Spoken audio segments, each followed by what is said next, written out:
May mga brands kami nakakausap na, ma'am, kamusta yung Viewcon nyo? Ito, hindi to recorded. Yung mga casual na na usap lang. Sabi niya, alam mo ma'am, di talaga kami nag-expect ng sales sa Viewcon Manila. Kasi gets namin yung para saan si Viewcon. Yan nga, yung awareness, activation, ganyan. So, natutuwa daw sila na nagkakaroon pa rin sila ng sales. Kasi tapos may lalapit sa kanila na, ma'am, gumagamit po ako nung products nyo. Parang that way, mabigla mo ma-appreciate na, ay hala, hindi lang pala puro feedback sa review sa Shopee, sa TikTok, yung mga ganyan. Meron pala talagang users, nakilala ka, na-appreciate yung mga products mo.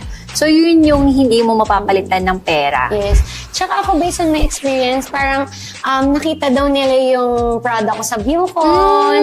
Ma'am, ikaw yung may booth doon sa Viewcon, diba? So, ayun, nagkakaroon ng interaction na parang nakikilala talaga yung brand. Nagulat ako, saan tayo nagkita?